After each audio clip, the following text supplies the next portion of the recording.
Hi, welcome to Jay's Techie Crown. If you're watching my channel for the first time, please subscribe. In this video, we are going to discuss about the travel updates, recent visa updates, 189 visa applications processed and rejected counts, Q&A and timelines. Come, let's get into the video. Moving on to the recent travel updates, the first update is nearly 164k of Australia's 500k student visa holders were stuck outside the country as of 10th January 2021. And the second update is for the travelers who are planning to fly to Australia.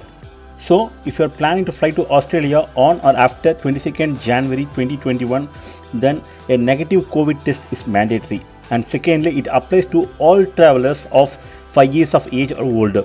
And you must be tested 72 hours before or less prior to departure. Also, you need to undergo a 14-day quarantine once you reach Australia.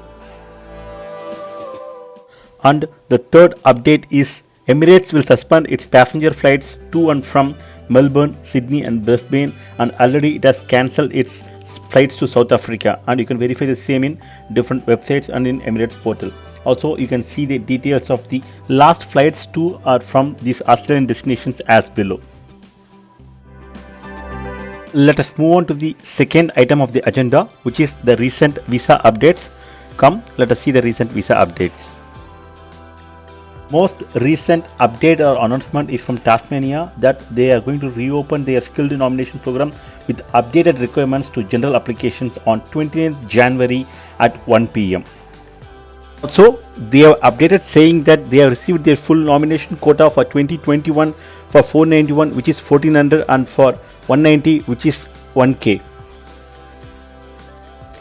Let us now discuss about the count of visa applications that are lodged, granted and rejected for 189. Here you can find the count of visa applications lodged for 189 between November 2019 to July 2020. Two things to be noted here are: first one, it includes the count of both primary and secondary applicants, and second thing, it includes for all the occupation codes. If you take a close look at the numbers, you can find that in November 2019, the count was 873, which then again dropped to 667 in the December of 2019.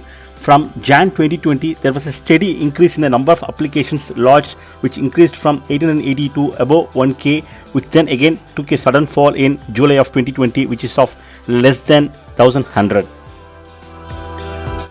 Also, you can see that it was in the month of March 2020, you can find the highest number of applications lodged, which is around 1600. And after March, you can see the decrease in count, which is due to various factors like international border closures and less availability of testing centers, or in some of the countries, the testing centers were closed due to the pandemic.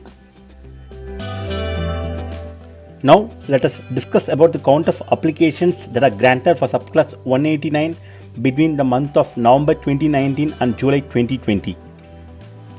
In November 2019, the number of applications that are granted are 170, but in December you can see that 5 times as that of November 2019.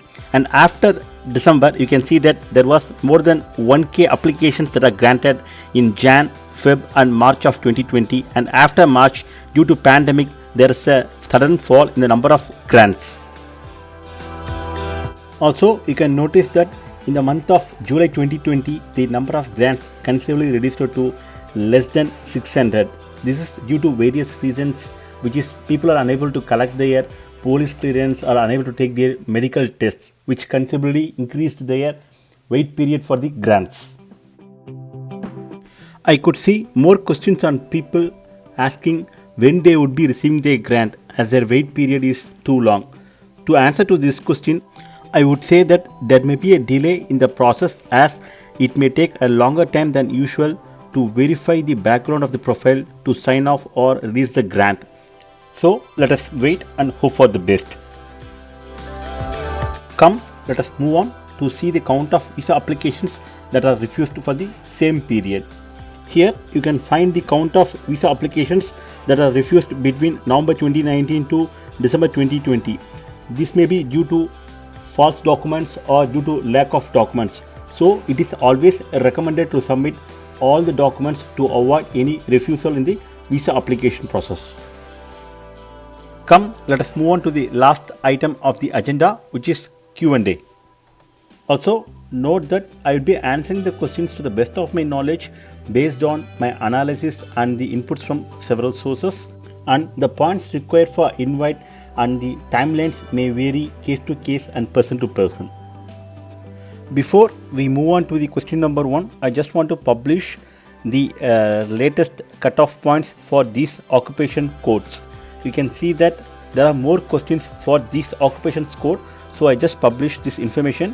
If you feel that any of these occupation code and the invite points differ or vary, then please update that in the comment section so that it will help others to understand the most recent cutoff points for these occupation codes. Also, please make a note that these are all the cutoff points as of 2020 and this may vary in 2021. Let's move on to question number 1. The question is from Anand and is asking, "Hi, my brother is waiting for grant since July. Any prediction from this analysis? There are high chances to receive grant in next 6 months. You are already within the processing window of 12 to 13 months to receive the grant. So there are high chances to receive soon. All the best for your grant." Also, you can see a follow-up question by Tarun asking if the processing time is based on the lodging date or the invite date. So it's purely based on the lodging date. So once you upload all the documents and click on submit, from that it will take 13 months of time. In case of CO contacts due to insufficient documents, then the processing window expands. Hope I answered your question. Here is another question from Taranjit Kaur and is asking, "I applied for 190 visa and it has been more than a year. So do you think still I have to wait?" Yes, I would say please wait. Two things need to be considered here. First thing is the processing is currently slower due to pandemic, and second thing is how good is your documentation. Documentation plays a vital role to receive the grant at the earliest. It differs from person to person and case to case, so make sure that you have submitted all the documents. In case of any insufficient documents, you will have a CO contact and it further delay the processing. To add, I personally know few people, those who I helped have received the grant within 10 months of time.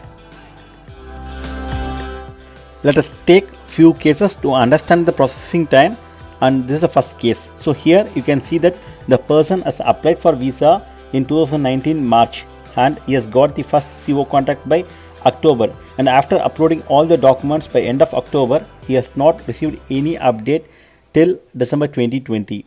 You can see that he has been waiting for 13 months.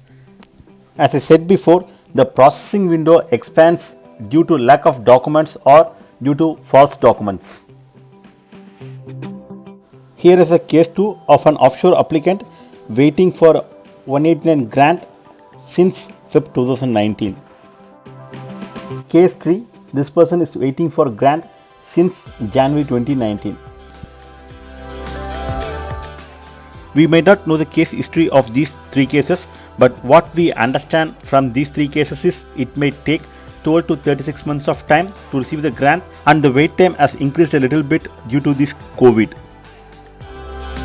Come, let's move on to the question number 2. The question is from Deepthi and she is asking, "I have 9 years of experience in IT, but my BTech background is electrical engineering.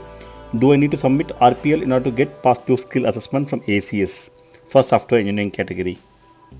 I have already responded to this question in my previous video. Please watch my previous video. But to answer this question here, I would say that RPL is not required for positive skill assessment. But if you submit an RPL, then the number of years of deduction in the experience will be less. For example, being an electrical engineer, if you go for positive skill assessment without RPL, there will be 4 years of deduction. But with RPL, you will be having only 2 years of deduction in your experience. Hope I answered your question. Come, let us move on to question number 3, and it is from Maxima and she is asking, "What are the chances of physiotherapist 190 and 189 visa with 90 and 85 points respectively?" To answer to this question, I would say that the latest cutoff score for physiotherapist under 189 visa is 90 points and the visa date of effect is July 2020. So I would say that with 85 points you have more chances, but you have to wait for a certain period and it depends on number of applications in the pipeline. Let us take a small evidence for 491 visa, and here you can see a person with 85 points has received the grant by December 2020. If you look at the chronological order of the visa invite, it was in June 2020 and he has submitted the application by again in the late June 2020. CO contact was on September and finally received the grant by 21st of December. And to answer for 190 visa for an offshore applicant for this occupation code, I would say that the chances are minimal or low, and there are certain states that have special conditions. If you meet the criteria, then you are eligible to get the 190 visa. Hope I answered your question. Come, now let's move on to the timelines. Here are the few timelines for your reference. Here you can see the timeline of an electrical engineer who was applied as an offshore candidate. It is for the 491 visa under ACT, and you can see that he has lodged his visa on April 13, 2020 and received the grant on Jan 14, 2021. This is one of the recent grant, and you can see that the entire processing took 8 months of time. And here comes the second update on the NSW 190 invitation for the occupation chef with 90 plus 5 points. And here you can see the breakdown of points. Age 30, Australia study 5. This highlights that he is an onshore applicant, and highest study 15, PTE 20 and NATI 5. So overall he has scored 90 plus 5 points for state nomination. Please continue to post your questions on the comment sections and I would be happy to respond to your questions. Thanks for watching the video. I hope you like this video. Please subscribe as a token of thanks. Thanks again for watching the video.